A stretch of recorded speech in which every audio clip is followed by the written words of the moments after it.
And welcome everybody to episode 180 of Bloody Thumbs Podcast. I am your host, Splinter47, and joining me as always, Mr. C.H. Gorog on the mic. Hello. How are you doing today? I am doing very, very well. I've got a good lead on my job hunt, and everything is doing well. I've got my health, I got my family, I've got good friends, and especially I got my cohort extraordinaire with Splinter47. Oh my goodness! Thank you so much for the high praises. I'm doing very good myself. Before I got on the mic with you here, just got back from a good old shooting range. That's kind of one of my many habits that I've been picking up. As Kat will tell you, I get into certain hobbies, and then this is one that's been sticking by a little bit longer than normal. I do admit I have a lot of hobbies, and then I stick with them for a few weeks, and then I never go back to it again. So this is one of my many new enveloped hobbies of a responsible gun owner as myself. It's been very much an interesting journey, CH. I don't know if you yourself has shot yourself a piece, a gat, as the kids say these days. The only time I've done that is in the virtual land. I have not. I don't own a handgun yet. I've been considering getting one, but yeah. I've only really gone shooting with clay pigeons on a shooting range. It's very very cathartic and very fun, but I don't have any. I'm not up to date with my gun ownership hobbies. I haven't been out in a while. I understand. I mean, if you ever get the chance to visit the good old land of Vegas here, with many much shooting ranges here as humanly possible, it'll be fun to go together. Primarily for me, I didn't really necessarily purchase a gun out of the sheer motive to maybe use it as a defense, although it's very, very helpful to have for sure to keep you more. Have a home defense going in some shape or form, but it wasn't necessarily my purpose to buy one. My logic was to save money compared to like renting out guns and ammo. So it was a means to save money, and it's also very convenient to have one and just pretty much purchase ammo and purchase some time on the lane. It's very much cheaper. Surprisingly, I didn't really know much about the lifestyle of gun ownerships, but bullets are very cheap. They are very cheap. Yeah, it's better to own than to rent for a lot of things, especially if it doesn't make sense financially to continue renting it when it would just be cheaper to buy.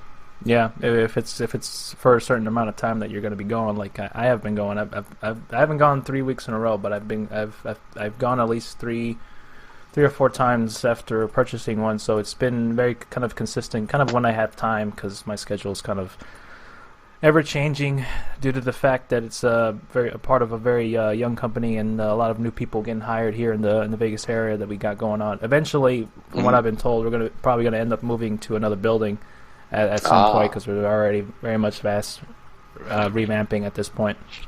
And how has the job been so far? The job's been pretty good. I really have no complaints. I've talked about it enough with like my soups and my managers there, because it's still very much an ever-growing company. They're always wanting to get feedback on everybody in terms of like how the experience has been since being interviewed and hired, and everything's been absolutely a dream. I don't really have much complaints. CH has got a lot of very, very great benefits and perks. Just the other day, me and Kat here went to go get a Thai massage, get a little Thai lady on top of standing on my back. And wow. That is a deep massage. I hope she was wearing wasn't wearing golf cleats or anything. Oh no golf cleats. That would be terrible. I imagine it's like the trip to the ER right afterwards. Like, what happened? You got a massage at the Thai place. Oh, I got you. I'm not that masochistic enough to do that. No, but it was a great experience. It's the first time I've ever really gone anywhere to do a massage. I've always been kind of reserved in that sense. Kat's very much been that person to push me to try new things, even if I go in sometimes kicking and screaming beforehand.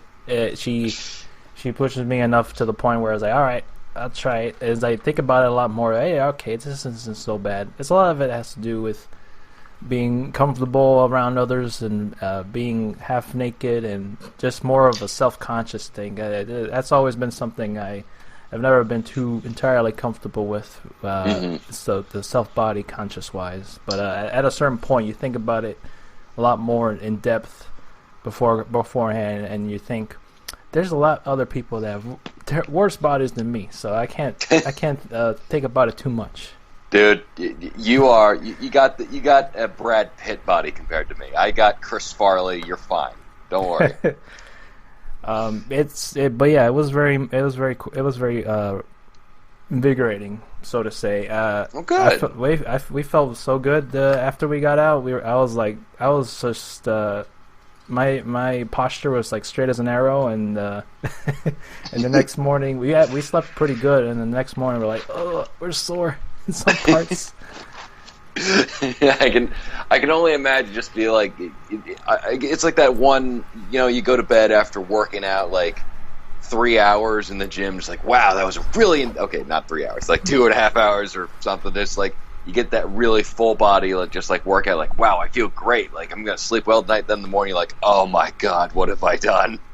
It was very much like that. I can't really compare it to anything else besides that experience, especially with my past experience with working out and just feeling the aftermath of those sores and bruises you get hitting it hard at the gym. But it's very much in the sense of that. I've had a lot of years of built up tension and stress through all the other things I've been through, so that was a nice little reliever for sure to do, and it's covered by the company. So what can I say?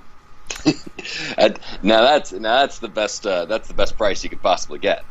Yeah, so it was very great. If you ever get the chance to do that, I would implore you to try it out. They really get in there in the nitty gritty parts. They stand on your back.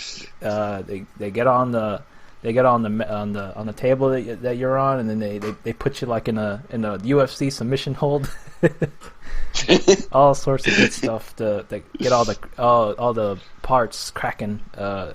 I'm surprised I didn't crack as much on my back, because that's the most tension that I got going on. But they put me in like this pretzel-like position. I was on my stomach, and they lifted both my legs up, and they used their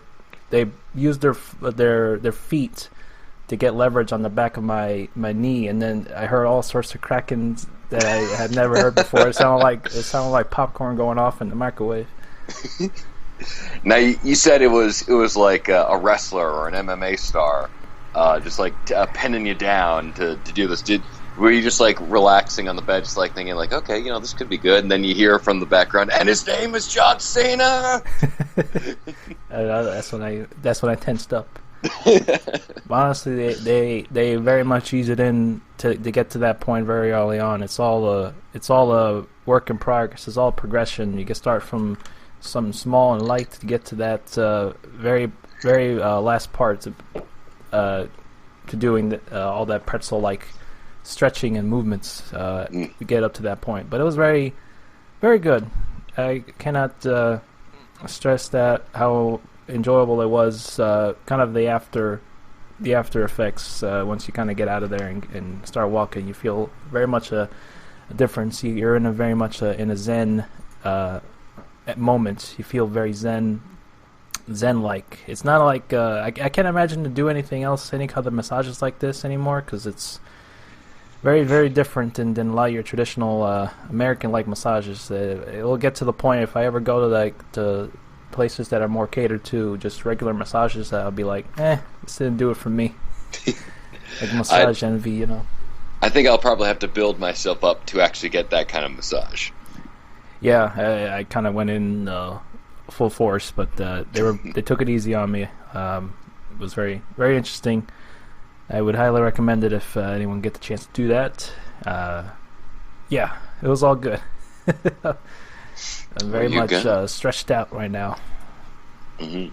She's that seems to be a pretty good type of next generation going into for a massage. I'm a big old scaredy cat, so good on Cat for helping you influence to do something new. But for me, I'm going to be very stuck in my ways. Yeah, well, if you ever end up making it out of here, she'll convince you to do a lot of things. So it's going to be one of those interesting aspects that is going to test the will and the shyness of the CH here. You'll be your will and might will be tested, and you're gonna end up getting like 3 Thai massages in a day. Well, I'll probably develop an addiction to getting a massage. In that case, I'll probably take part ownership of the Thai massage place.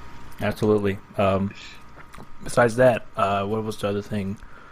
I had purchased my Batman v Superman tickets. It's locked in. I bought 4 tickets, and then me and Kat are going to go, and we're going to have 2 empty seats next to us.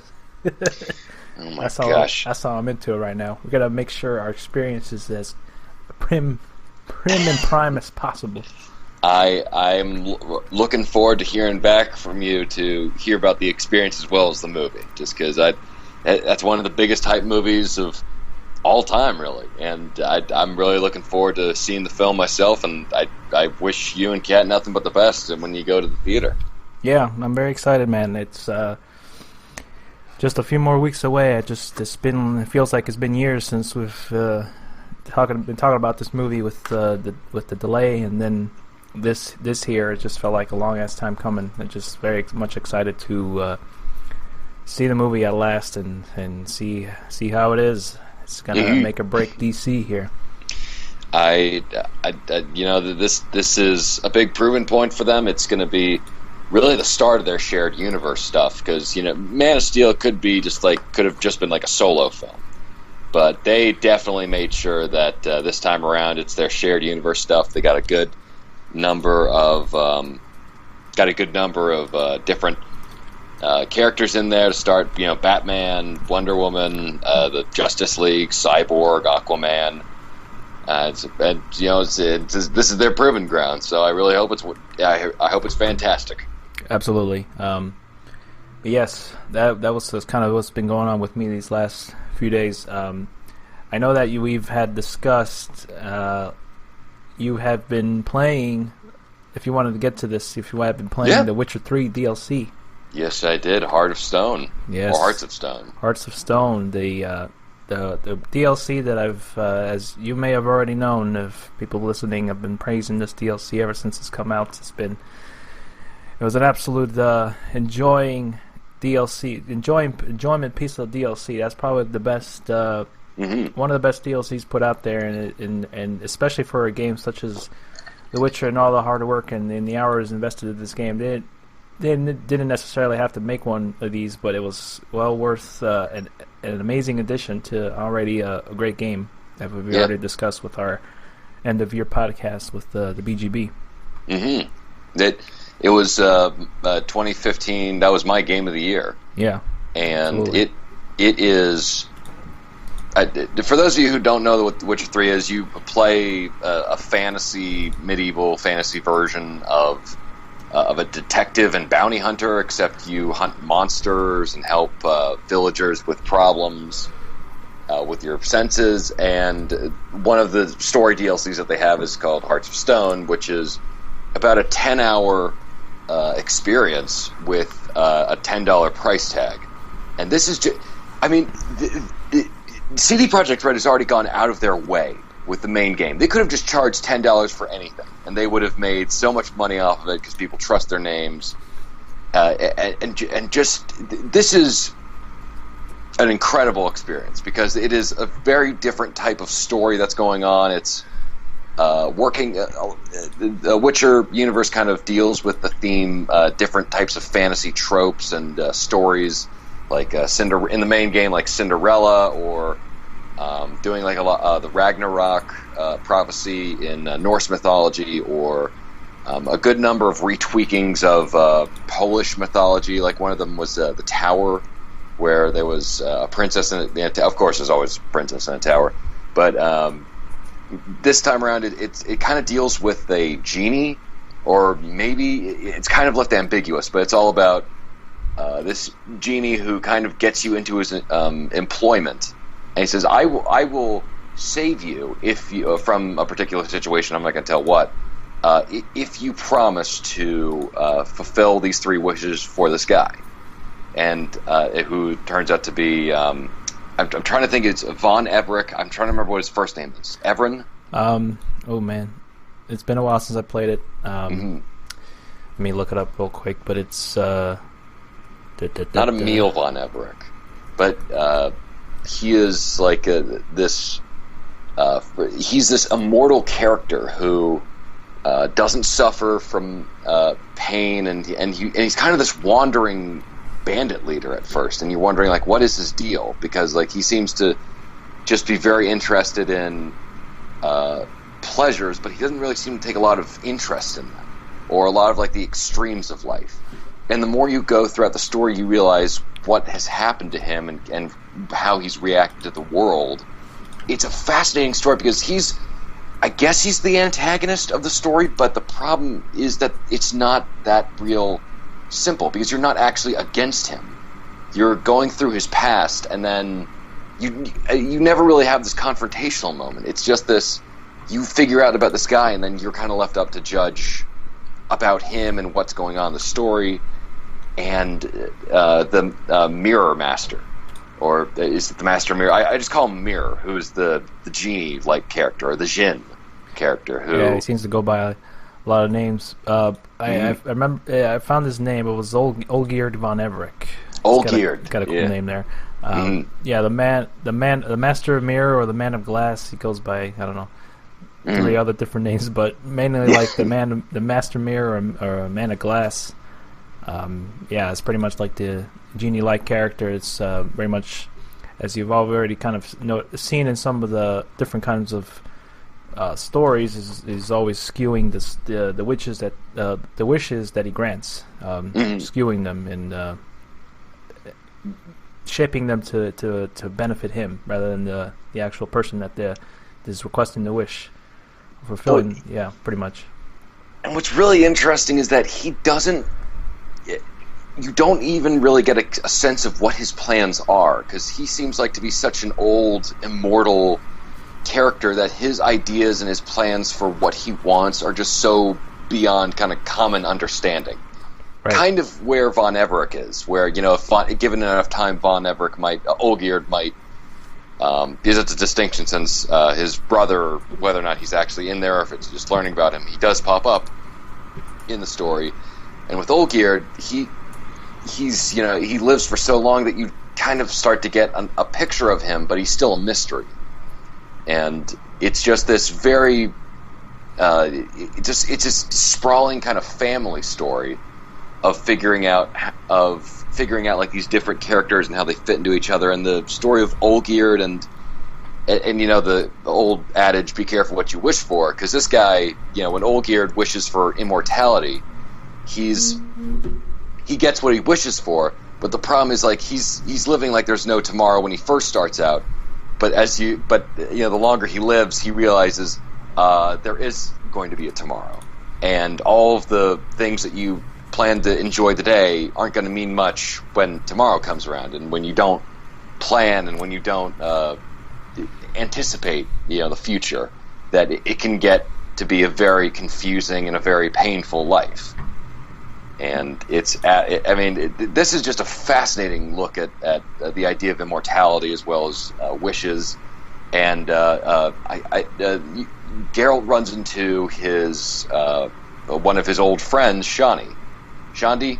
I get her confused with the Saints Row character, Shandi. It was Shani. I didn't play Witcher 1, but I know that she was a character that was in the first Witcher game.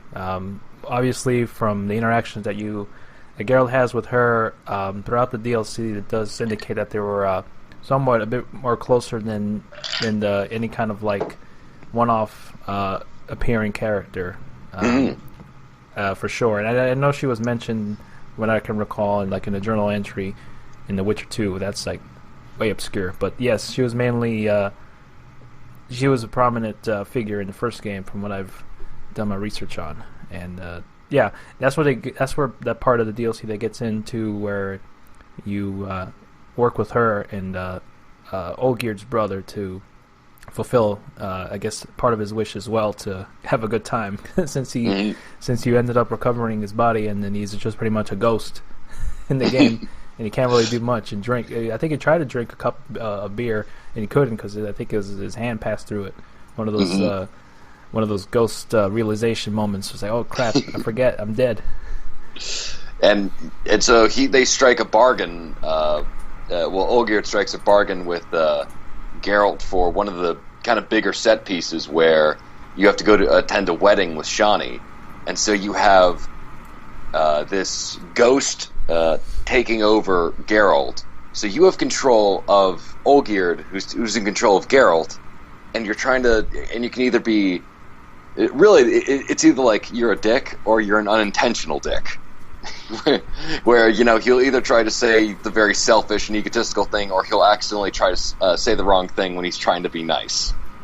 And since he doesn't really have that filter, it's just very interesting to see, because he's also, when he takes over Geralt, it's not the voice actor for Von Everec, where I'm sorry, who is? Okay, so Olgierd is who's Olgierd's brother? Olgierd's brother is let's see. Olgierd, Vladimir. Yeah, Vladimir. Vladimir. Yeah, and he's taking over Geralt. Sorry if I caused any confusion there. No worries. I was trying to remember his name. And he's just trying to get his jollies before he has to go back to the spirit realm, and that includes trying to get it on with Shani, but she's having none of that. And it's just funny to see him not really take a hint. Yeah, this is a part of Olgierd's wish that Geralt had to fulfill, right? I think it was probably the second wish, or is a part of the second wish there.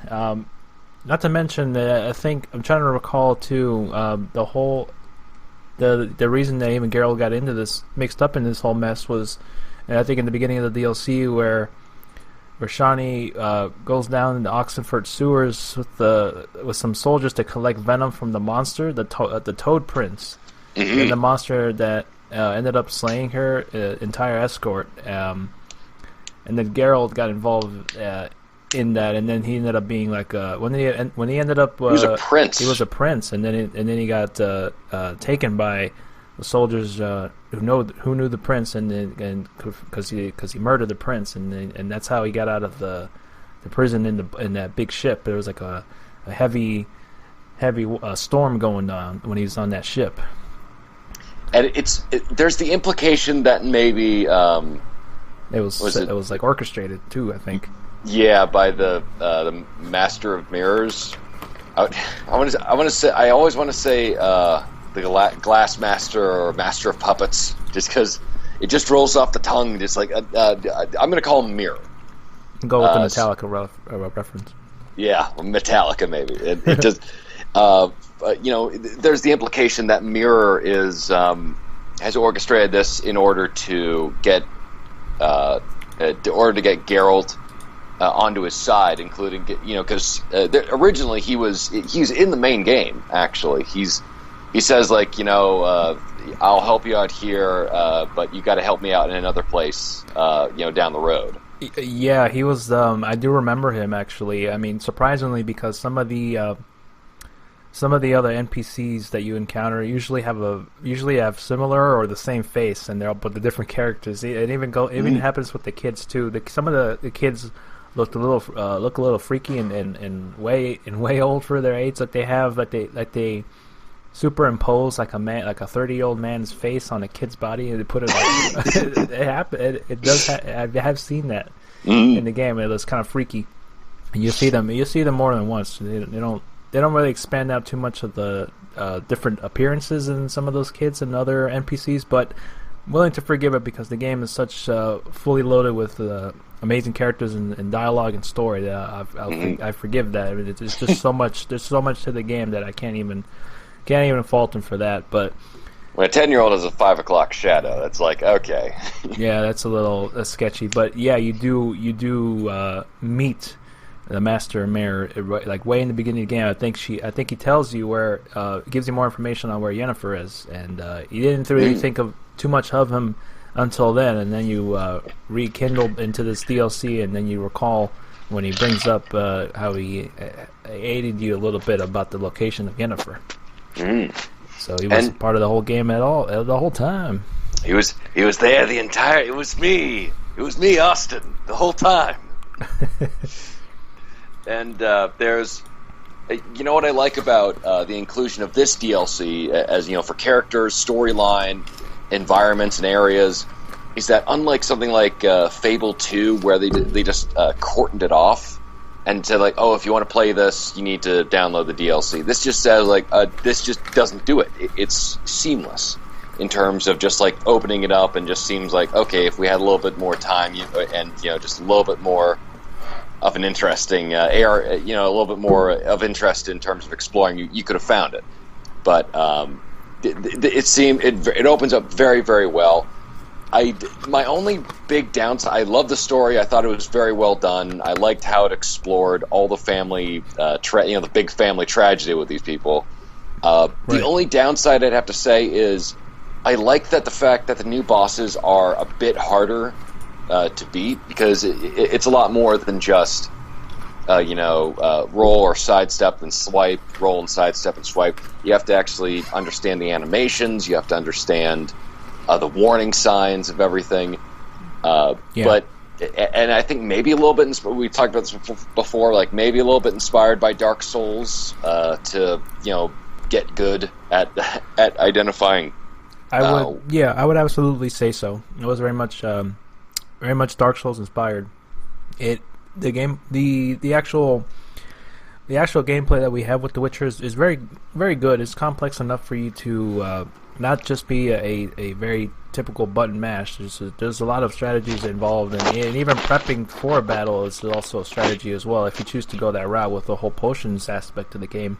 The boss battle in the very beginning of the Hearts of Stone DLC was certainly a hurdle to get with, especially with being introduced to that and maybe not playing the game for a little bit. It took me a while to get past that point, just like at least 10 or so times, and that was before, I believe, the updates that they were doing to minimize the loading times, and it was rough because the game has a kind of a long load time as it is.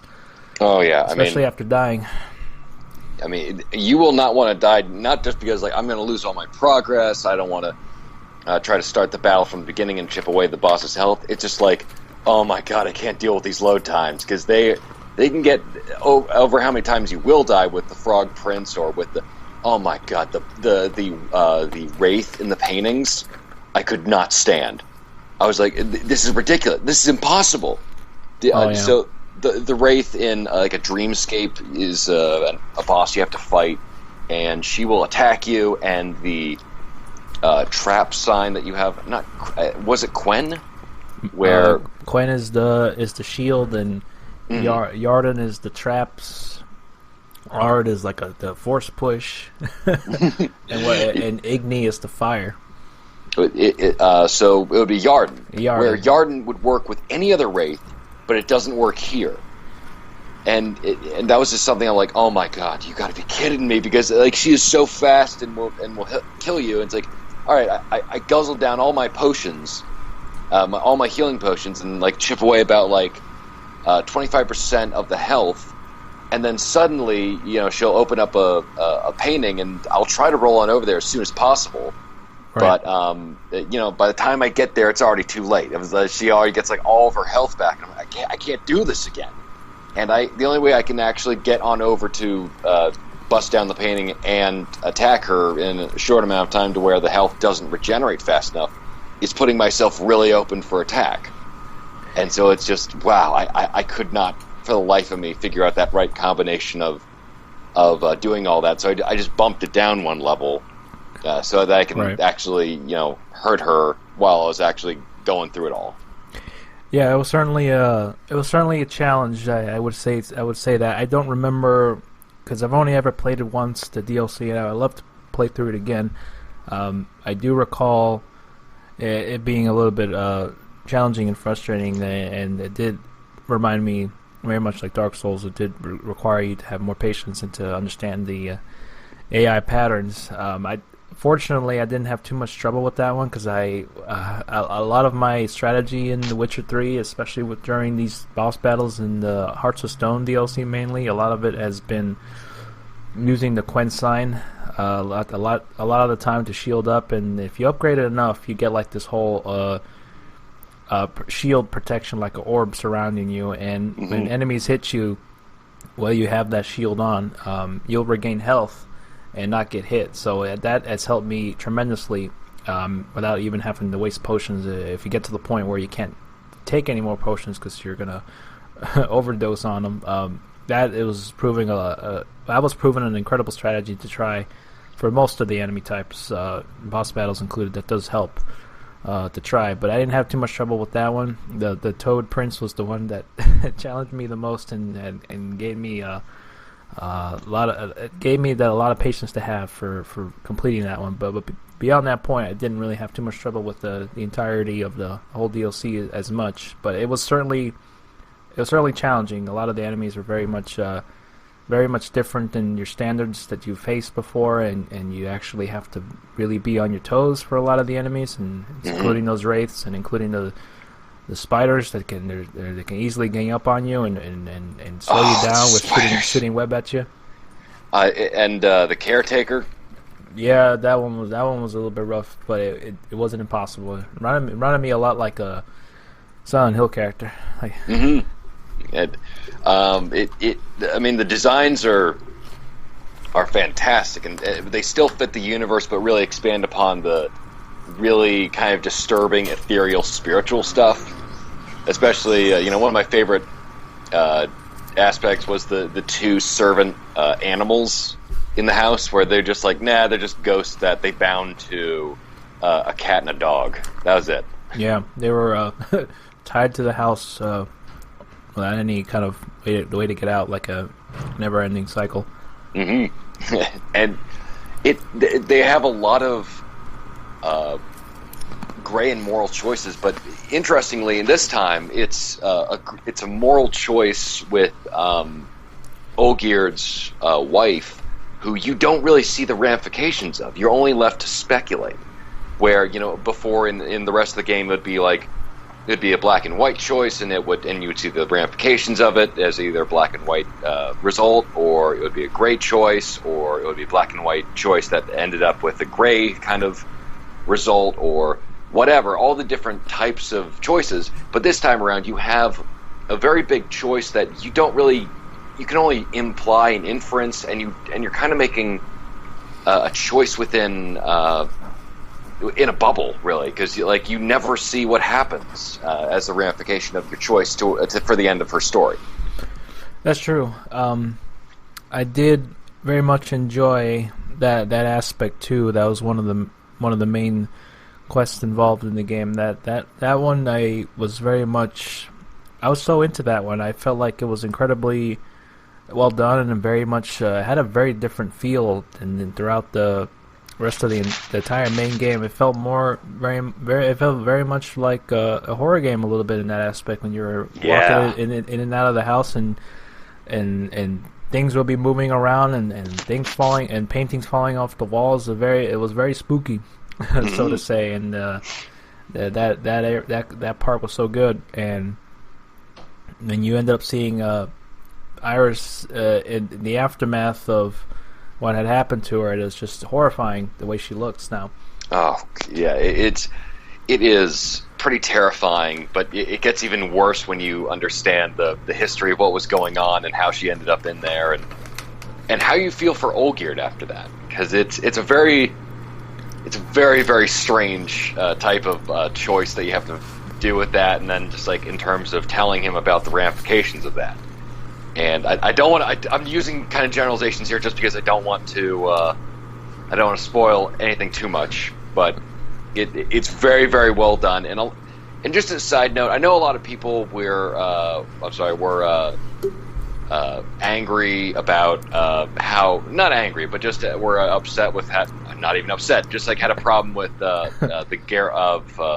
Olgierd's brother taking over, Vladimir taking over Geralt, and how he was acting and how it didn't seem to fit the character and how the voice acting wasn't there. But I felt like, it actually does make sense because Geralt has gone through this process where it not only mentally but physically changed him to where his emotions were blunted and he's not as express. He still is. He's expressive, but he's not the most expressive human being in the entire world.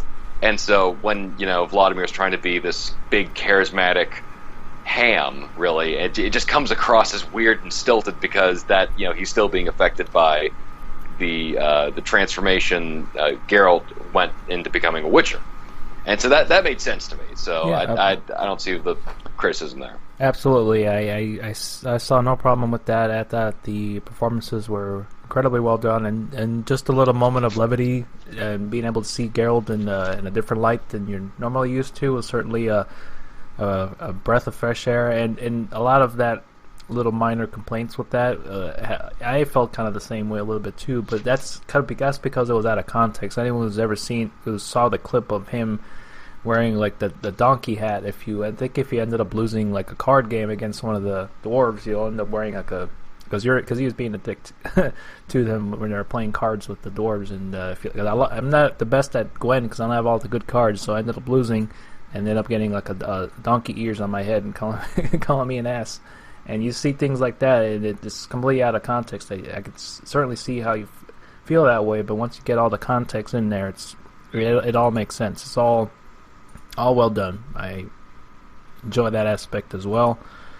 That was really one of my favorite moments in there as well. Was very, very, very fun to see Geralt in a different light. Yeah, it was just all well done. I absolutely loved. I cannot praise that enough. I really enjoyed... Good humor, good action, good drama. Yeah, I really enjoyed going through the Von Erich household and reliving the memories that had happened in that house, and you see a lot of the pain and devastation that had occurred there, and you get a very big sense as to what happened, and you feel a certain way about Olgierd to the point, and then your opinion on him does change a little bit too by the end of the DLC. A lot of it is very much in line and in themes with The Witcher. Is a lot of the very much lies into the gray areas. He's not necessarily a bad guy, nor is he necessarily a good man either. He's human. He's flawed. He's made mistakes. At the same point. At the same time, you can't. It's hard to really forgive him as well, and to feel. It's hard to feel sympathy for him, but at the same time, you do feel sympathy for him. It's like this whole conglomeration of a lot of different feelings and emotions you go throughout this DLC, and even in the whole game, you feel that way about multiple characters as well. He's a complex character, and a lot of the bad things he does are a result of him being immortal and how that affects him as a person. And it's still a morally gray area, absolutely, where he's just, you can't really come down one way or another. Like, I guarantee anybody who plays the DLC, you will have conflicting feelings about this guy, regardless of whether or not you tend to support him more or condemn him more. But he is a very interesting character, probably one of the most interesting characters of the entire game, regardless of whether or not it's just the DLC alone or if you count the entire game. But it is very interesting subplot and story, and I would heartily recommend it for anybody who is a Witcher 3 fan who isn't maybe a little bit burnt on DLC being promised to be incredible experiences and then turn out to be duds. Because this is 10 plus hours of great content, of terrific storytelling, maybe some unfair bosses, but it's a very well done piece of DLC that really should be the high benchmark. This is the gold standard of this is like a Minerva's Den or Lair of the Shadow Broker level of DLC. So I would give it a hearty recommendation. Yeah, absolutely. I will agree with you on that notion that thinking back on it now, it's Olgierd is probably one of the very much interesting characters you encounter in the entirety. I mean, along with all other caveats, but I felt the villains in the main Witcher 3 game were a bit of a letdown in terms of how that kind of concluded a little bit. They were interesting, and I would have liked to learn a little bit more about them, but they fell a little flat for me. But compared to Olgierd, but it's still good nonetheless. Olgierd's a very welcome addition to the story and mythos of the Witcher series. He was very much interesting and complex character that I'm very happy that I got to play this DLC. It's just one of the best DLCs I've ever played for the game, and for the price. For the price alone, it was just well worth the investment. I would go as far as I would pay more for this DLC, honestly, because it was that good. I really enjoyed it. It really, I mean, fantastic DLC. And I gotta agree that this is a more personable antagonist for both Master of Mirrors as well as Olgierd. But I liked the main characters because they're I was the main antagonist for the main game because of the fact that they are kind of so separated that it's very hard to understand intimately what their choices are and why they do what they're doing. It feels like because of, well, spoiler alert, they are from another world and they are from another realm, which kind of makes sense, and to explain them further might be a little bit and it might be the antithesis of the point of their character, where it's like, okay, they're not really from this world and they are a threat, which is very extra dimensional type of characters. Yeah, you make a good point. A lot of it was the way it was. A lot of it was the way they were, and also the way that developers decided to approach the characters. They were very much similar to the Reapers. That they were very much out of this world. You don't really know too much about what motivates them. All you know is that they're there to cause destruction and to accomplish the task that they're looking toward to complete.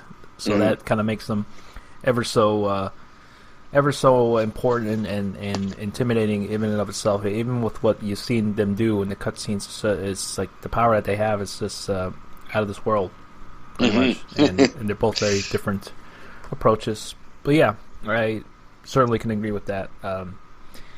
Yeah, I mean, it's something that I'd like to discuss more in terms of some of the other subplots and the main plots that occurred in this game, probably for another discussion for sure, or just kind of our own personal times. I love to discuss that more often, especially the Von Everett estate storyline was certainly the most impactful and beautifully devastating storylines in the game.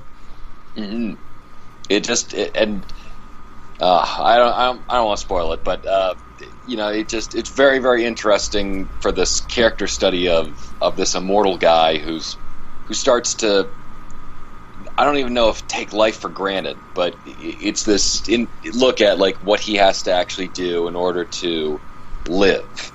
Because when you have a very finite lifespan, you don't really need to think about money all the way down the line or finding a place to live. But this guy does, because he tries to live for today and try to live as much as he possibly can, enjoy life without realizing, oh yeah, I need to keep some money for later. Right.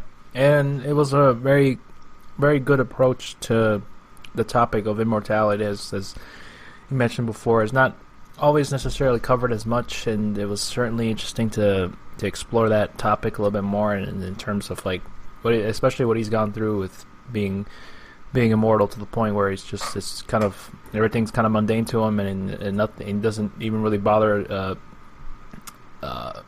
even going into battle because he knows he's gonna end up coming out of it unscathed. So he kind of has other folks do his bidding, and it's a very interesting approach. As we mentioned, I can't give this DLC enough praise. Everything was so well done. A lot of the side quests as well that were in there was very interesting. I don't know if you really delved into a lot of the rune, the new mechanics that they incorporated in here. And this is the same thing I mentioned before in my review. A lot of this new mechanic in here that incorporates kind of adding them on to more bonuses to your gear, like the runes, I think they were called.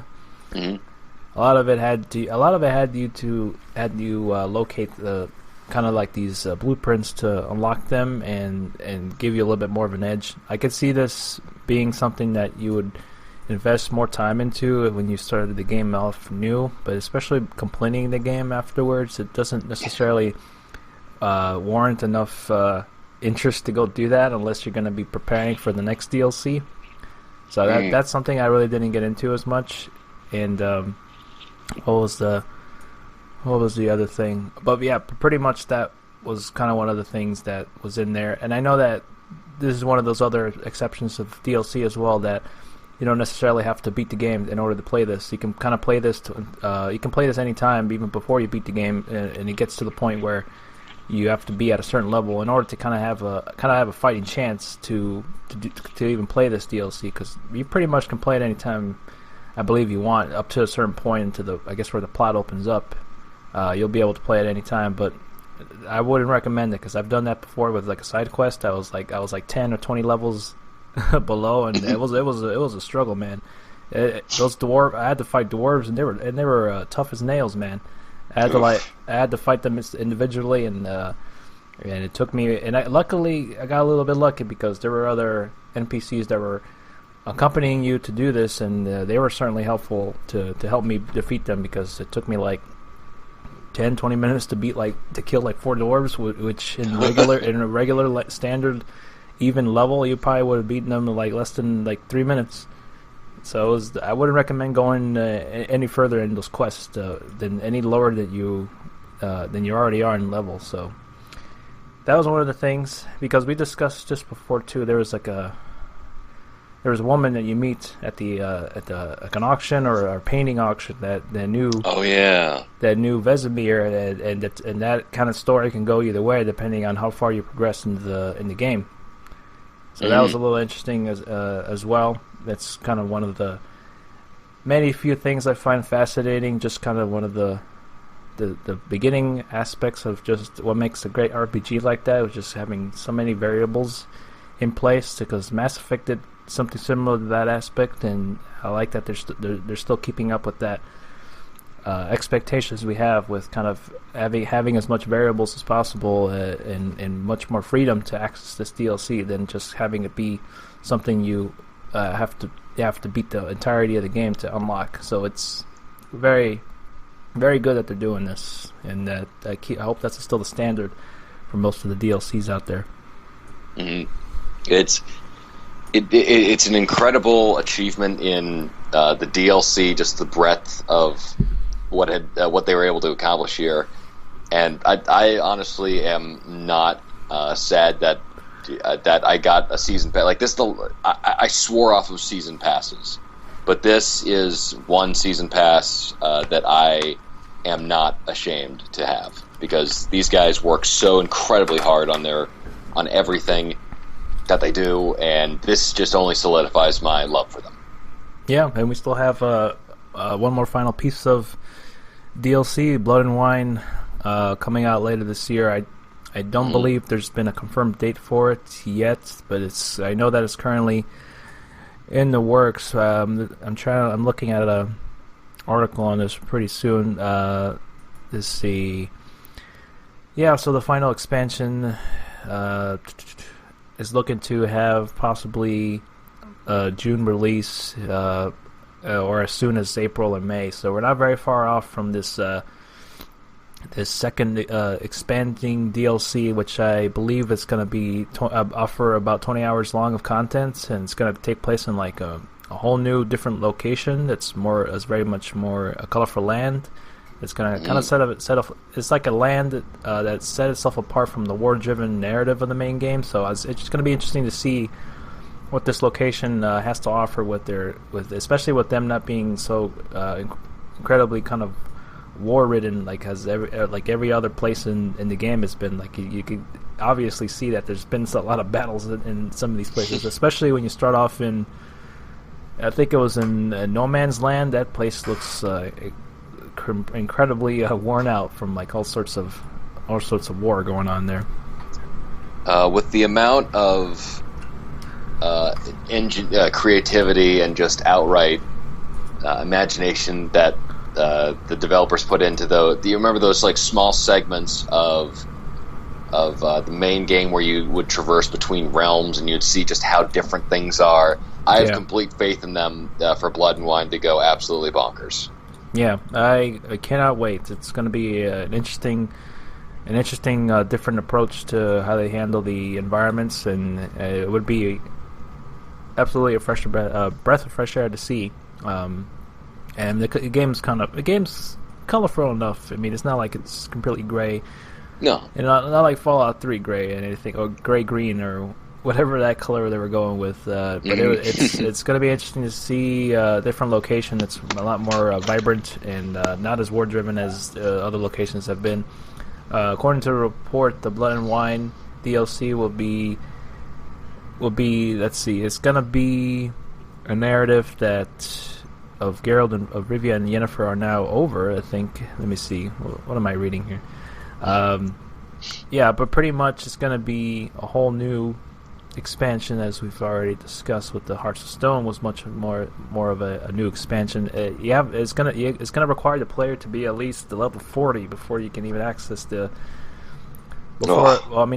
before you can even begin to pursue any quests and monsters that are designed at the highest level of challenge in mind.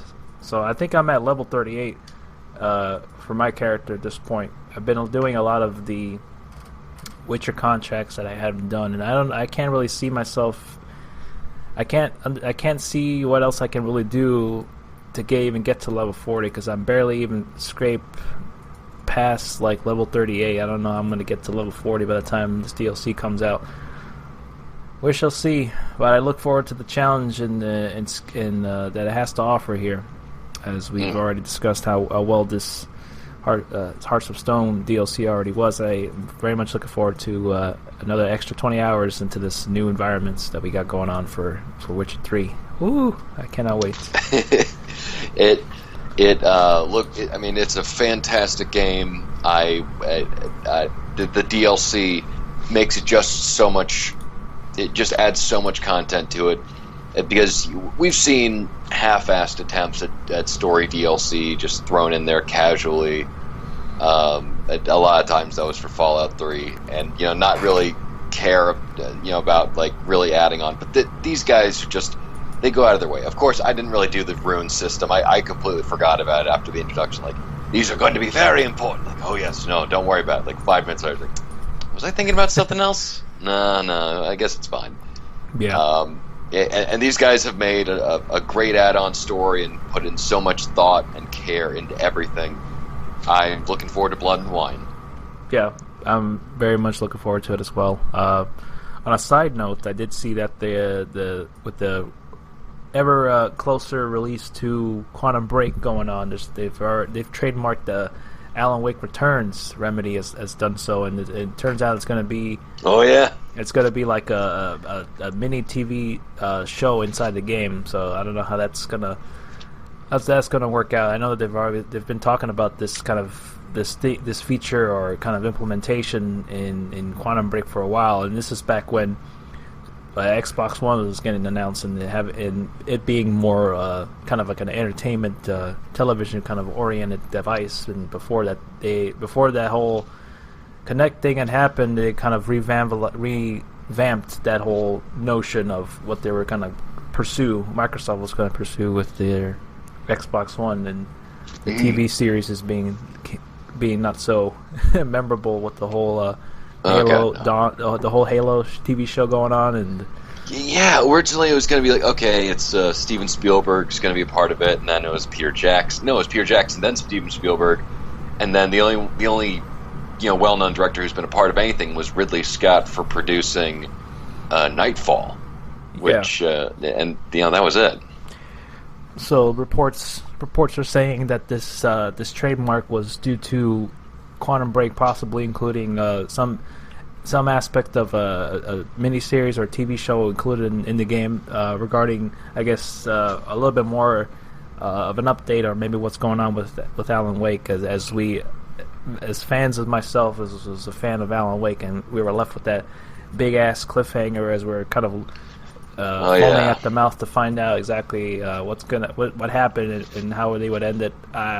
It's kind of as close as we're going to get right now to seeing more Alan Wake content after the whole American Nightmare, which was very much it was very good. Like, the gameplay they took a notion of some of the faults that the original Alan Wake had, and they made a lot more improvements and made it much more of a kind of a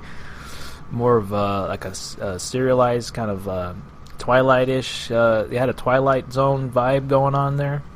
With the whole Rod Serling-like voiceover going on.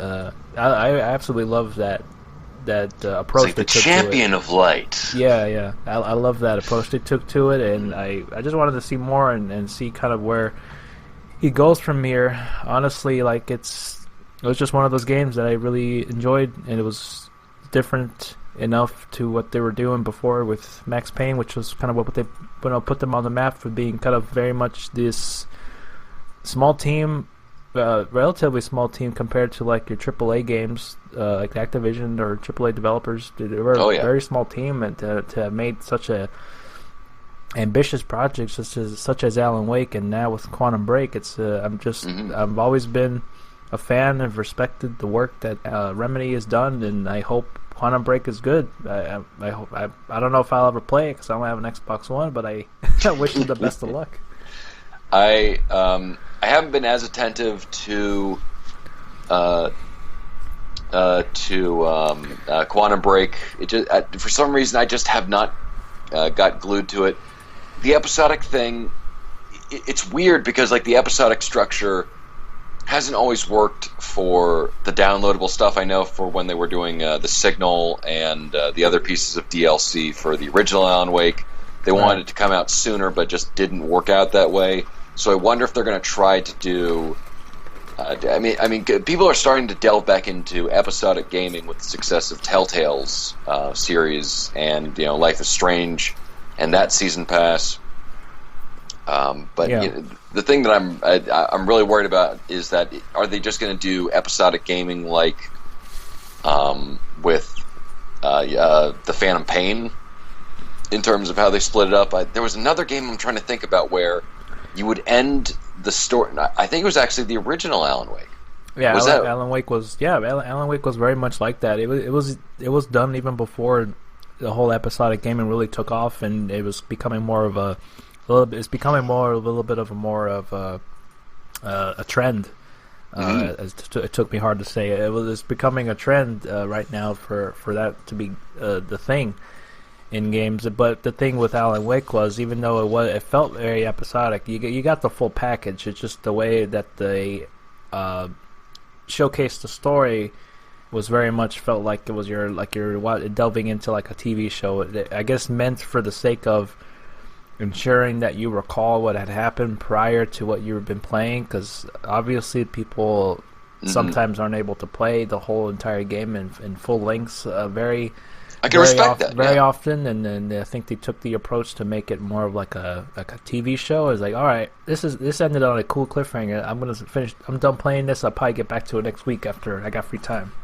And the problem is, like, okay, I can understand that if you stop and start constantly, if you got kids, if you got a job, if you don't really have free time to play through it, all of it, and then life intervenes, then you're not able to play it for a while, and then you come back to it and you don't know where in the world you're at. It's going to be a bit jarring. So I understand that as an option for people who are coming back, but I just wish it wasn't in like you play 2 acts of the game and then you play the first act, then you're like, oh, okay, that's the end of that episode. Then it should just jump into the next episode instead of just like the credits and then starting like previously on Alan Wake that you just freaking played through. Yeah, it can be a little bit. It can take you out of the mood a little bit, especially when you're one that's really wanting to play it for the long haul, and then you have to kind of go through that process. I know that at least it'd be cool to have an option. I don't know if you could do this in Alan Wake, but I know they did this in in Deadly Premonition. There was one of the other games there that did that too, where they had it be more like a TV show. It was like you were able to skip it when you start a new portion of the game, like a chapter. You're able to at least skip it. But I always watched it because it always interested me the way they were doing it. It would be cool an option to have it, for you to have that disabled, or for you to skip it to kind of remind you what you've kind of gone through the plot. It's a little bit redundant.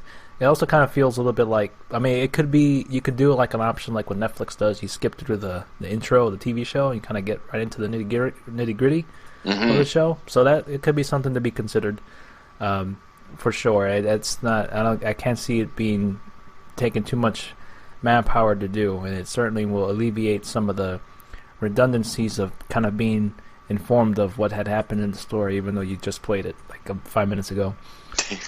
So that could work out. I mean, these are the examples of games that have taken the episodic approach a little bit more well, and something that I'm not the biggest fan of, but at least I can respect them for doing so. Not to the sense where they actually spread out the entire game through episodic releases. It's not necessarily something I'm all for, and they could definitely lead to something fishy later down the line. I could see that happening. This is just a new trend, as anything else is. We've talked about, now it's microtransactions. Before it was season passes, and then now it's online passes before, and now it's like there's just a whole another slew of things that's added on to what's getting in the way of just people enjoying the game. I'm already not a fan of being able to play Hitman in just a few weeks, less than 2 weeks, I believe, and having it be episodic.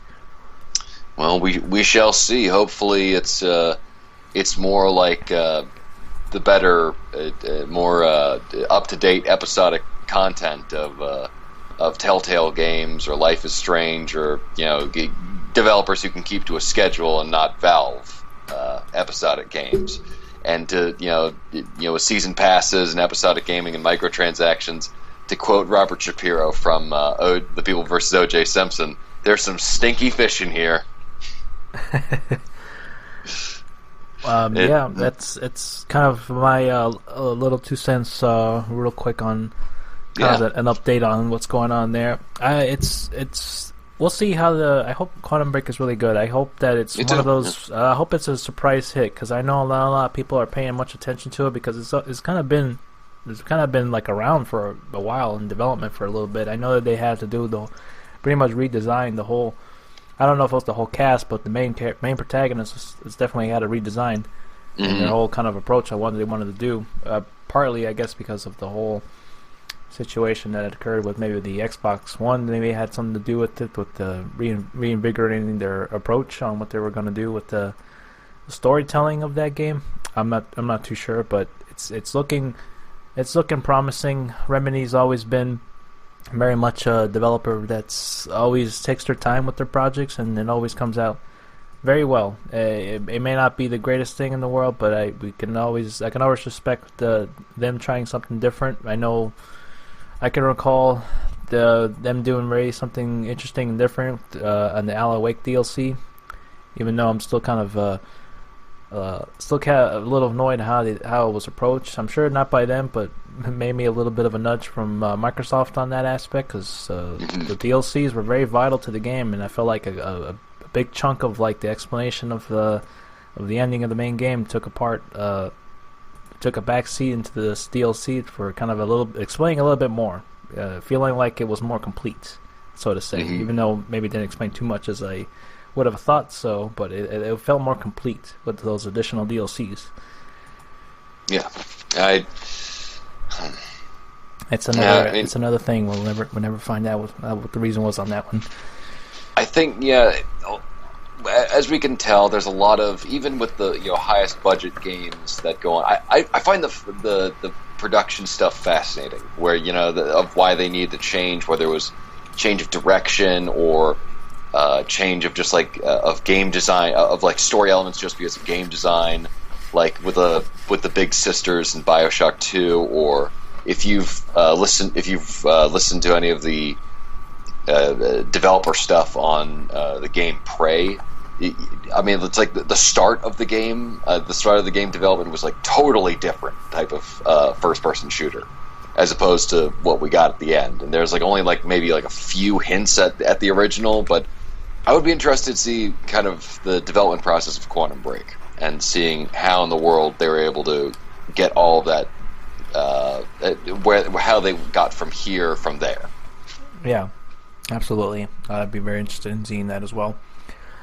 Nevertheless, that is my 2 cents on what's going on there. Did you have anything that you wanted to discuss real quick? We're narrowing down kind of a little bit of the time that we got here, so that you can make it in time for your arrangements. I'm all good. That's all I've just been playing. I still got a good list of games that I promised myself I'd play and haven't done so yet, but I'm very proud of finally beating Hearts of Stone, and that's my big achievement. Yeah, I'm glad that you got the chance to play it, because it was one of those DLCs that I felt like you had to play and you couldn't miss it, especially with in a couple of months. Hopefully, we'll get an announcement on what the new DLC will. When the new DLC will be released, and I'll be so happy, and to play some of that, and that is kind of what we got so far on the docket. Not a whole lot of gaming for me in terms of kind of what I've been up to. Kind of been doing a lot of other things. I do a lot of different things. I can't never really stay still on one place doing things. I'm replaying Dust, Elysian Tale. Oh yeah. Because it was free on PS Plus a few months ago, and I had it in my library. I never got to beat that game because there was a bug that happened in my 360 version that I couldn't progress, so I was kind of bummed out on that. I was at that point where it's like, I don't know if I want to replay this whole thing again. And now it's been months, and then after that happened, I think maybe close to a year or so. So I'm kind of getting back into it. I remembered how much fun and enjoyment I got out of that game. It was just so well done, so colorful, vibrant, and the animations are also glorious to watch as you use your sword to do that amazing whirlwind attack. That's my favorite part of the game. And what's amazing is that it's primarily made by one guy. Yeah, doing all the animations, it looks so smooth. A team of 40 to 60 guys could not make this look like this. It is just terrific and surprisingly interesting story too. I thought it was just gonna be a slap together, you need to save the whatever from this, but it actually turns out to be a very interesting thing at the towards the end of the tale.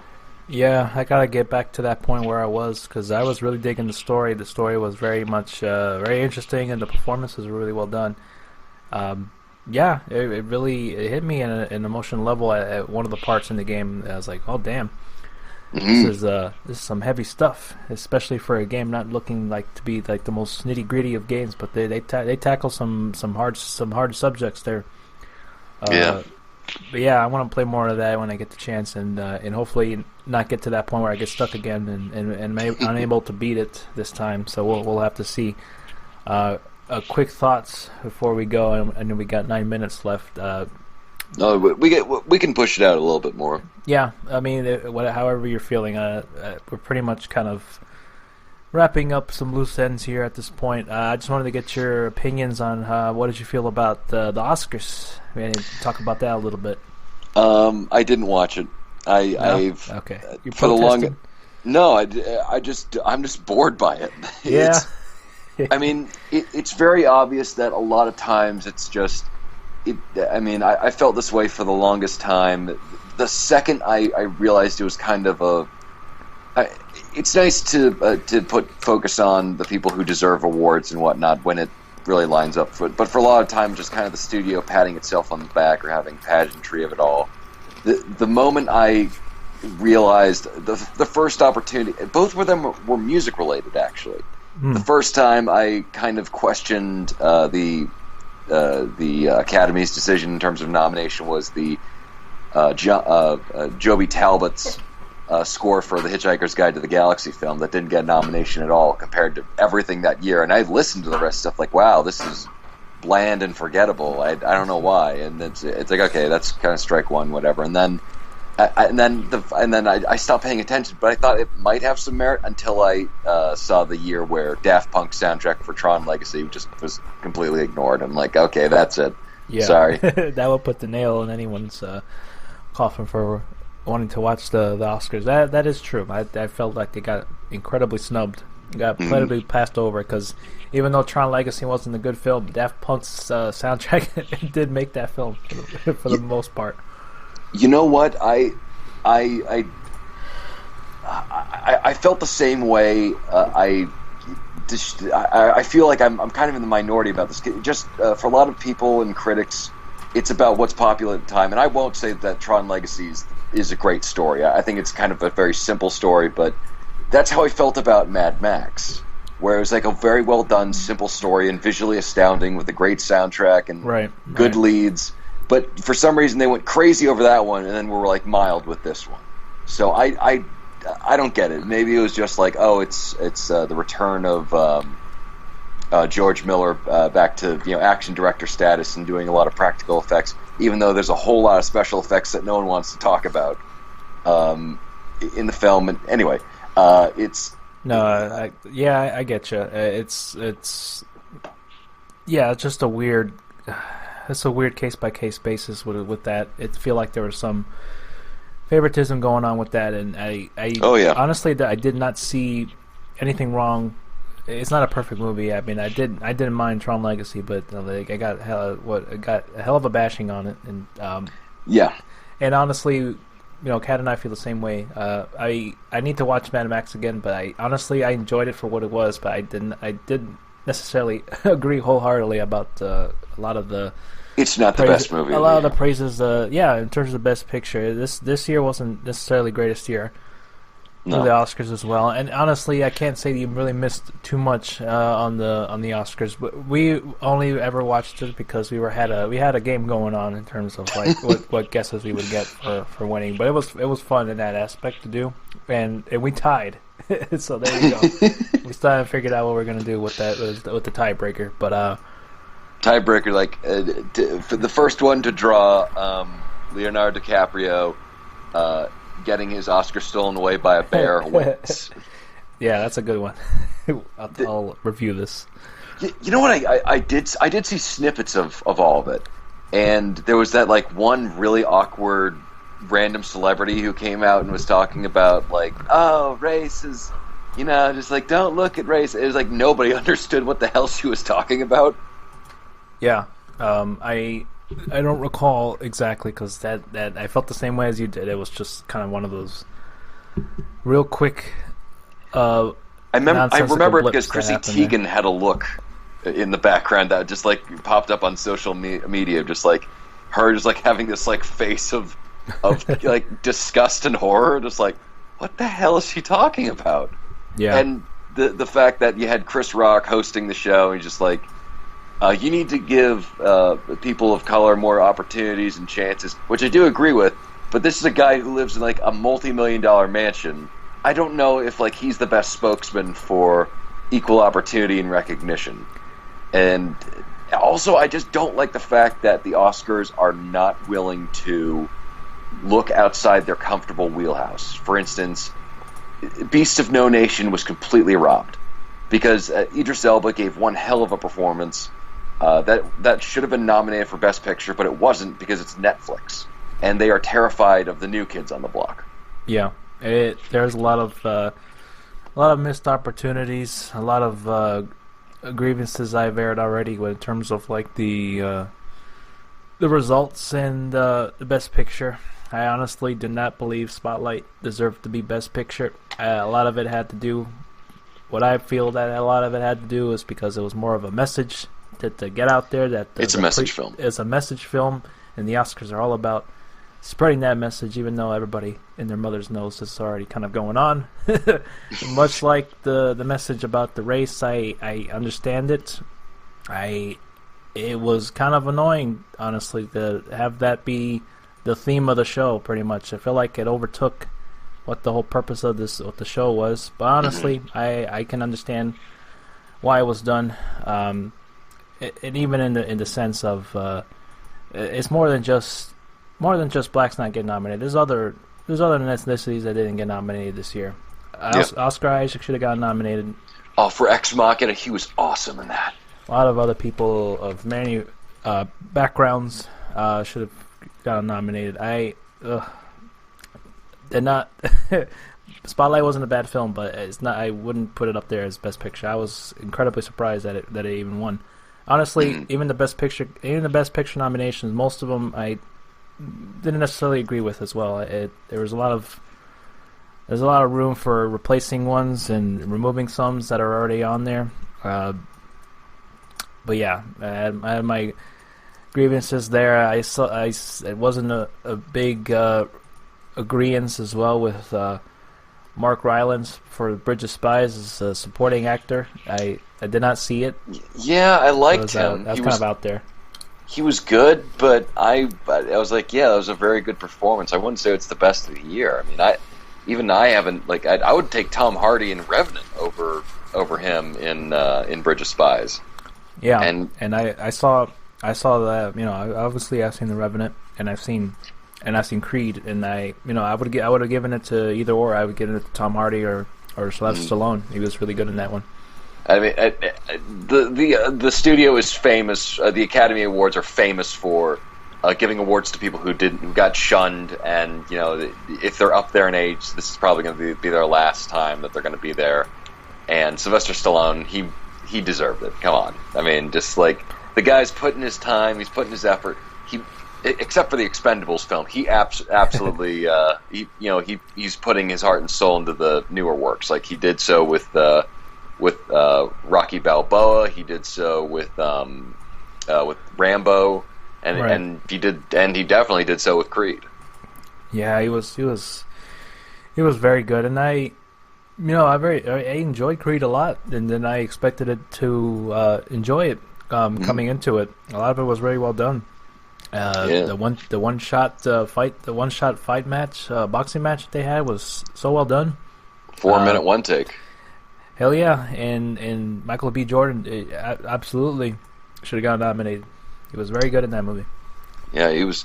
Michael B. Jordan's one of those guys I am looking forward to seeing where he goes, because he nowhere to go but up, unless he decides to do Fantastic Four 2.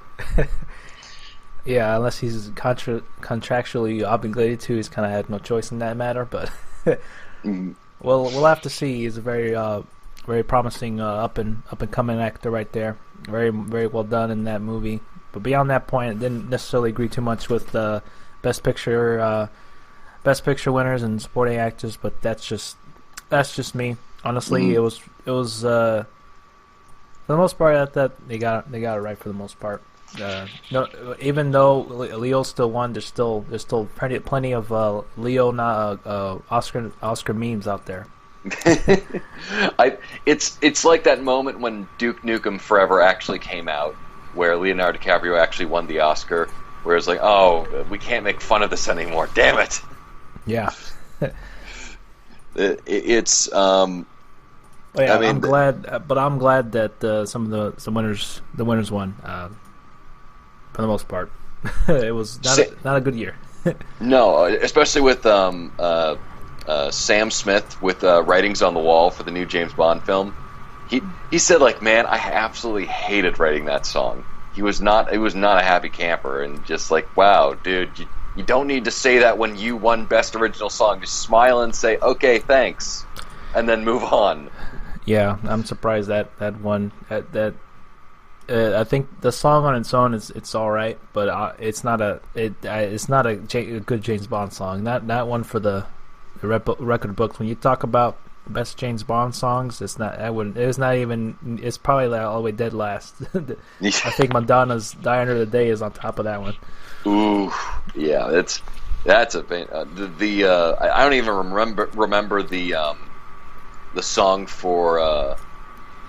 Shoot, what was it? I'm blanking on the name of the James Bond film that came after Casino Royale. Oh, Quantum of Solace. Yeah, Quantum of Solace was Jack White and Alicia Keys, I think. Oh God, yeah, that one was just like, you guys like wrote this in a day, didn't you? Die Another Day, more like the script died in a day.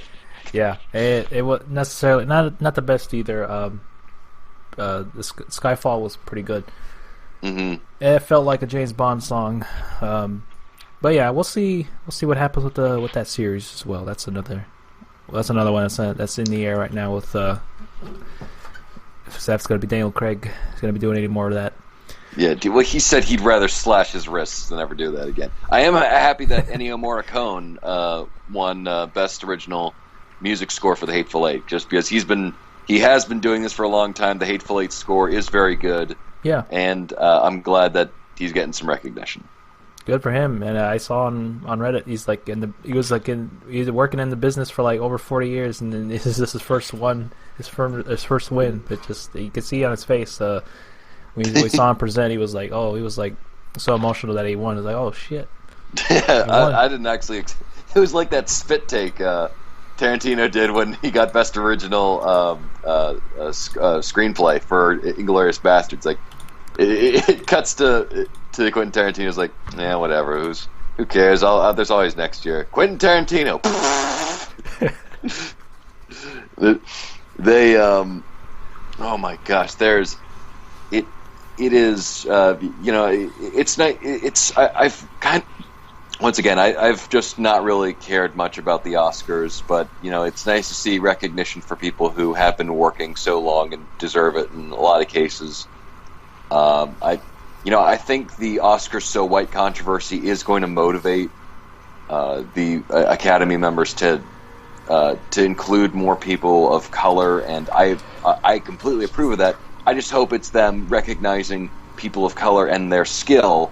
I uploaded the YouTube video where it's just me commenting on it, where I hope they recognize their talent and skill of their acting or of the film, and not just doing it because they have a quota to fill. That's the worst reason to put someone in there. Mm-hmm. It's for the sake of filling in a quota, and not to have people get all up in arms for this going on again with not a lot of people getting nominated. It's certainly a balance. I don't know how that process works. I certainly don't feel too comfortable being involved with the Academy at all. It seems like a weird slippery slope that I can't never get out of. Absolutely. I got that sense when I saw Trumbo. It's probably like kind of how it is still. It's probably still the same as it is now. Yeah, you just substitute out communists for people of color, and then you have the right way. You have the right. I mean, we're hiring Ralph Fiennes to play Michael Jackson, so there's still like some things that race things that not entirely sensitive, and like Zoe Saldana's in blackface for for Nina. I don't remember which star she's supposed to be. Huh. I want to say Nina Turner, but that's not true. That's Tina Turner. Nina Simone. Nina Simone. There we go. Yeah. And blackface is that, and like, is it blackface if it's a black actor doing it? I mean, is it insensitive? Is it more insensitive? I don't know, because I'm not. I am white, so if like there's.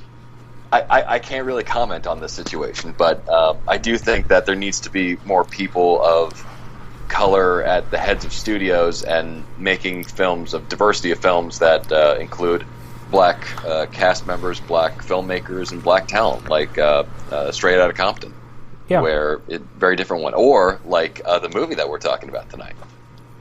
Oh, you got time for that? Yes, we do. We can get for another 15 minutes. Yeah, unfortunately, I didn't get to watch it. Oh, I feel bad. Oh, no worries. Let me just say, okay, then let me just give a quick spiel, and then if you see it next time, then we can. Yeah, I'll absolutely put forth the time to watch it, because I just kind of been so busy I didn't have a chance to watch it. But I'll absolutely put some time in. The next time we do the podcast, just kind of dedicate a little bit of time of kind of what I thought of it, and we'll kind of go from there. That would be perfect. But just for my impressions of the film, Michael Jai White from Black Dynamite, where he's got that comedic talent down. But right. He's also he unfortunately, like, the big budget thing that was supposed to kind of start his A-talent career, which was Spawn back in '97. That one didn't take off as well as people would have hoped. And I gotta say, Michael Jai White in this film. He's fantastic. He's essentially playing like another iteration of the kind of wandering gunman or the wandering samurai who comes into a town with he's got a little bit more of a personal story behind him, but you still don't know much about him when the story ends. It's kind of like Man with No Name or Yojimbo or one of those classic stories where even a bit of like the Book of Eli, where he comes in and he's got that was a good one. And there's some excellent martial arts scenes in here. It's obviously a lower budget production, but they use their budget very, very well, and very, very surprising in areas. And actually, they do try to do something very interesting with the writing of the characters. I'm not going to say too much after this, but Michael Jai White's after there's a personal reason he's getting into these martial arts fights, and he's got his he's like his PR guy, who's this Asian gangster who's trying to get or promoter who's trying to get himself into the limelight, and it's a particular. I don't want to say too much, but it's kind of the corporate ladder, kind of Enter the Dragon-ish in terms of like a tournament that he needs to win and do better in, and his personal vendetta. And you find out more about that. It's a solid film. It's not perfect. There are obviously some seams that you can see here and there. Some oddly, there's that moment of when I was watching the Blue Mountain State Rise of Thadland. It's on Netflix now. I saw. Yeah, it was like, you know what? I have to completely forgive you guys for the insinuations of not being sensitive to the homosexual community, because they do something in here which is just like, you guys didn't even need to include this. Like, you could have just easily cut this scene out and people still would have gotten the gist. And you might have needed to do that. Because I don't know whose idea was it for, because there's a homosexual fighter, and they dress him up like the 1978 film The Warriors, where he's got these like really flamboyant outfit. They call him like the gay F word. I'm not going to say what it is, but it rhymes with it rhymes with maggot, and it's really offensive and shouldn't ever be said. Bob like Saget. Yeah, exactly, the Saget of it was like the Full House Saget, and they just it's like, really, I guess they're trying to be like, no, it's gay people. Gay people can be powerful too, and it's empowering. And then just like, yeah, this kind of isn't the right way to do it. But enough about that. Great fight scenes. It's a well done B movie, and I would heartily recommend it for people who are into kind of that to martial arts films.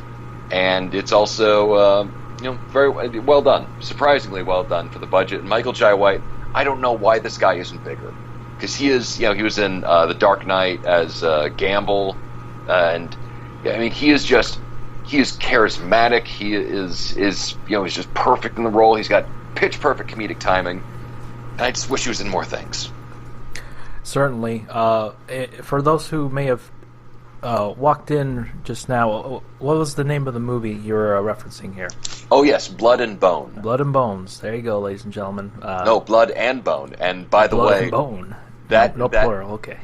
That is Michael Jai White's name. He just goes by Bone. Bone. But I mean, I wouldn't be surprised if this was actually just like a Netflix TV series pilot for the next Marvel film, just like Luke Cage and Bone. He could have. Michael Jai White could have been certainly. He could have certainly pulled off Luke Cage as well. If it wasn't for the other actor, he absolutely could have been another choice for Luke Cage. That probably would have helped him out as well. It's certainly a strange state he's in as well, because he's absolutely a very competent actor, and he can definitely do comedy and action very well. It's crazy to me how he's not as big as he is right now. Yeah, he kind of has like a cult following right now. He does, and I gotta say, I would kill for him to be able to get into like a Joss Whedon production, like him and T.J. Miller. If they like had a movie together where they were like two buddy cops going on an adventure, I would in a Joss Whedon production, I would just be a happy camper. That would be amazing. That absolutely would be. Thank you so much for talking about the movie. I will absolutely make some time out to check it out. And give him my little 2 cents on. You got it. I like keeping these discussions a little bit consistent. I know I broke the consistency, but I like to be able for us to talk about the smaller movies out there that may not be too familiar or out there in the realm of notoriety as this film is, and the ones we've talked about before, for past and present and future. Oh yes, the rise of Thadland, of Barely Lethal. Oh man, we have had some good times. Playing it cool. Playing it cool. I was smiling so hard because Chris Evans was. I think he was at the Oscars, and I was like, I just kept saying every time they pan over to him and in the audience, I say, "Playing it cool." He is. You know what? I appreciate the fact that he's willing to go in another direction, and he's got charisma. He can definitely be a romantic lead, but that was not it. That really was not it. The jelly and whipped cream, it got me, man. Oh yeah. I mean, I can't remember who plays the Falcon in the Winter Soldier. Anthony Mackie. Anthony Mackie saying the subtly racist comments about Malaysian women. Just like, boy, they can't wait for these big old American wieners. Like, I'm not entirely sure you should be saying this. Or the ending where it's like an entire movie about like, no, love is not like how it is in the movies. And then the movie ends with love being exactly like it is in the movies. What I suggest is, since we're on that subject of these kind of lackluster below mediocrity standards, I know that we mentioned before, I would propose, if you're up for this or for another time, we'd watch the other rom-com movie that we saw, that David O. Russell is swept under the rug. He doesn't want anybody to know this. He's made this movie. He has his name on it. The movie with Jake Gyllenhaal and Jessica Biel. She has some kind of a brain injury that causes her personality to change at an instant, randomly. All laughs galore on this one. Yeah, and I'm looking forward to that one because David O. Russell is one of those very like all the people who work on his productions. It's this weird middle of the road thing where it's either like they love working for him or they have the worst time in their entire lives working for him. Wasn't there some kind of incident with him and George Clooney back in the movie? What was it? What movie was it? It was George Clooney and it was Ice Cube and Mark Wahlberg. What a trio right there. I mean, you think about the trios in movies like the Three Amigos with Chevy Chase and that's nothing. And who else? And then you get this Mark Wahlberg, Three Kings. Yeah, I was thinking Three Kingdoms, but that was not it. And that was the Jamie Foxx and Jennifer Garner movie, The Kingdom. Mm-hmm. They absolutely. That movie, I want to see that one, but I think George Clooney did have a problem with David O. Russell on that film, and Amy Adams has recently come out and said that she was absolutely distraught the entire time, or most of the time, working on that film, just because I think it was that she didn't like working with David O. Russell, as well as the fact that she knew she was not getting getting paid as much as the other male celebrities of that film. Yeah, I've heard a lot of conflicting things about the guy. I'm gonna look into this further because I'm very curious now to see how it is. I don't know. He's one of those directors that he's like, I don't know. He's kind of like without a lot of his recent films, and what I haven't seen American Hustle. I think you mentioned that it wasn't all that hot in a bag of applesauce, or whatever that expression is. Exactly. That, as my great-grandfather said, on a hot sunny day, it's not all that in a bag of applesauce. I don't know what kind of pull or connection he's got. It's like he's kind of a little bit favorable in Hollywood, in the Academy right now with the. Well, not good thing that Joy didn't get nominated for Best Picture, because that movie was incredibly underwhelming. It was, to say the least. It was such a weird film. And not weird to. Yeah. It was trying to be too artsy and weird at the same time. It was trying to be trying to be David Lynch, but not at a good job of being David Lynch a little bit. I felt some hints of that. You know what director I absolutely miss in films? What was that? Steven Soderbergh. Yeah, man, he's an interesting filmmaker. He's like so diverse with a lot of the movies he's done. I mean, he's doing The Knick right now, and I don't know how that's doing. I don't know if people enjoy it or not, but for me, like, he was really starting to get on a very good track record towards the end of the movies that he wanted to do, because he said, like, in Hollywood, you need to. It's usually that you can't really make artistic movies anymore, but he made some some really great last ones where he did. Side Effects. He did, was it Containment or Contagion? Yeah. Where I love that movie where it's the entire North American, that was the entire world dealing with the ramifications of an outbreak and a very real world situation where it's not like, oh, monsters and zombies. It's like no, it's just like supply lines being cut off and people just going crazy and wanting to get help from the government in terms of getting better. Yeah.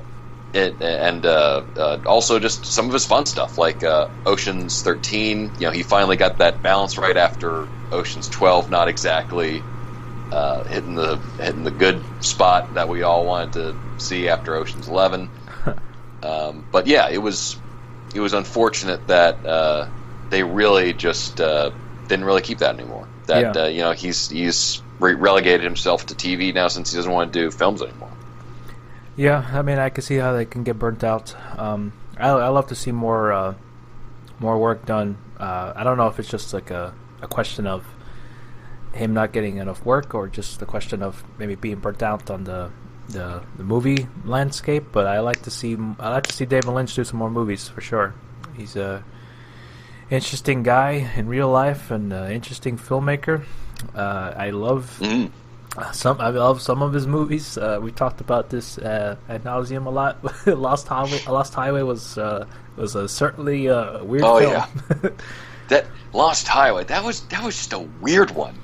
Yeah. What am I saying? It's a Lynch film. Of course it's weird. I mean, his most coherent thing he ever did was Twin Peaks, and that still makes no sense. Yeah, I'd say Twin Peaks, Mulholland Drive, and Dune. I haven't seen Dune into its entirety. I heard it's a good book, but there's some mixed things on the movie itself.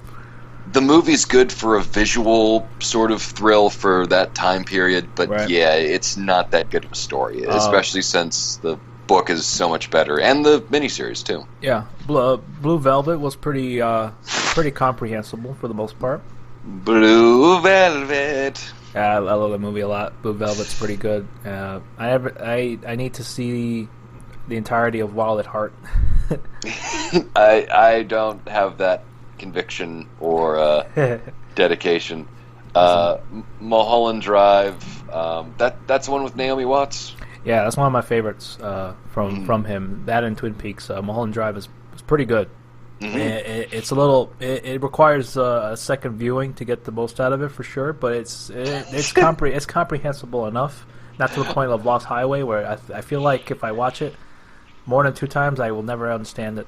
Yeah, it's like it's best if I don't try to figure it out. Yeah, and with Mulholland Drive, I gotta say, I don't know if I can actually spoil the film, since it's almost near impossible to do. But one of the scene I laughed at the hardest was when the 2 guys were going around the back of like the donut shop and going to like the garbage cans, and the random witch woman just shows up. Yeah. Like she just like skates in on a skateboard, just like on her knees. You don't see that, but just like she just like slides on forward, and the guy like has a heart attack or something, and she slides away. I'm like, what the hell was that? Yeah, that was a little. It took me by surprise. You know what? You can say a lot about David Lynch, but he's never predictable, and that's what I really enjoy. Yeah. So. Good discussions. There was some good stuff we talked about today. Some Oscar talk there, and primarily discussions on The Witcher 3 DLC. I'm glad you had the chance to play it in Blood and Bone.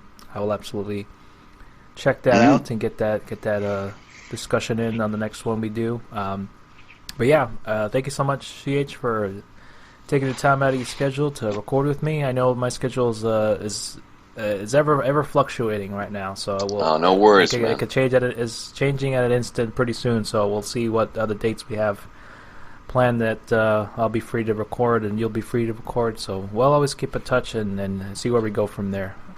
Yeah, well, I'm looking forward to it, buddy. And you're in a treat for Blood and Bone, especially if you like some good martial arts movies. Oh, I can't get enough of them. There's not enough. Much like westerns, there's not enough of them. Yeah, there really aren't, especially nowadays, because martial arts really require a lot of choreography, and that requires time and money and effort, which I'm betting a lot of people don't want to do. Yeah, a lot of choreography. I just hope to see that again in the future. Maybe a shoot 'em up too. I'd love to see that sequel to that. Okay, shoot 'em up 2 might definitely need to happen, especially since Clive Owen is just a cartoon character in that entire thing. Yeah. But yeah, beyond that point, thank you so much again, CH, and everybody else listening on the archives. It's been a fun episode. We had a good discussion today. Check out that not Blood of Wine. That's not till later on. Check out the Hearts of Stone DLC for the Witcher 3. Check us out on iTunes. You can check us out there on Bloody Thumbs Podcast. Leave us a review. Help us get up on the charts. Let's beat out the Nerdist. And Kat's shaking her head. Let's beat out the Nerdist as the best entertaining podcast out there on the web.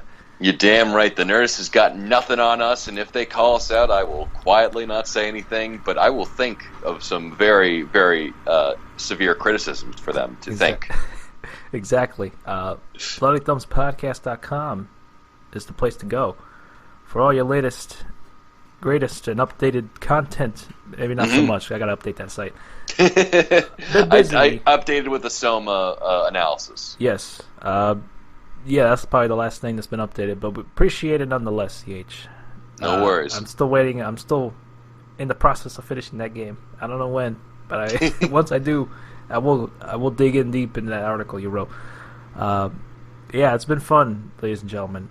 Check out the BGB.com. Our friends over there doing their thing. They're doing their live podcasts every Friday at 8 p.m. Pacific, 8 p.m. Eastern Standard Time, 5 p.m. Pacific, so they can check them out there and let them know we sent you. The Get Coins or Die Trying, a great podcast, and we appreciate everything that we've done with them, with the collaborations and the end of year podcast we got to do not so long ago, and felt like a long time ago, but it was not so long ago.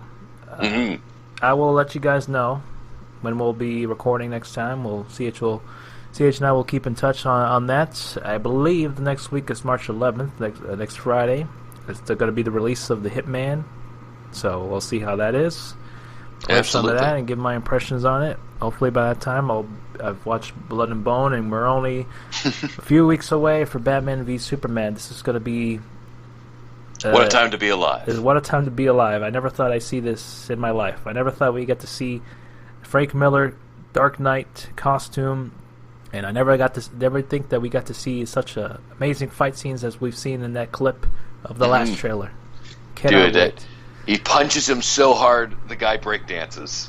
He pretty much broke dance in front of him, and didn't get up after that. So here. He didn't kill him, but he paralyzed him. It's like, well, his head is going... He might as well have killed him, because his head is now fully encased in the concrete he punched him into. His head is fully enclosed in that helmet. He'll never be able to take off. Or else he'll die. He had to live there for the rest of his life. Like somebody putting a straw down there and putting liquefied food and water down there to feed him. It's like, listen, dude, we can't cut you out. You're just going to have to live down here. Yeah, so good luck for that guy. Beyond that point, thank you guys so much for listening to episode 180 of Bloody Thumbs podcast. audibletrial.com/Bloody Thumbs is the place to go. Still, if you want to get your free audiobook and help us the podcast out, we're only so far away, yet so close away to episode 200. So that's going to be the extravaganza. We're gonna go all out on this one. I'm gonna make sure I plan this out ahead of time, that we get some special guests on. Talk about the podcast as a whole, where we've come from here, where are we going to go in the future. There's a lot to talk about. There's a lot to discuss. A lot of retrospectives. I'm going to go all out on this one. I'm going to recover as much of the podcast as possible and do a little montage of the great moments we've had. So that's the thing to look forward to, ladies and gentlemen. I'm Splinter47. I'm signing off. Take it easy. I'm CH Gorog. I will see you all later. Bye-bye, and hope you have a good day.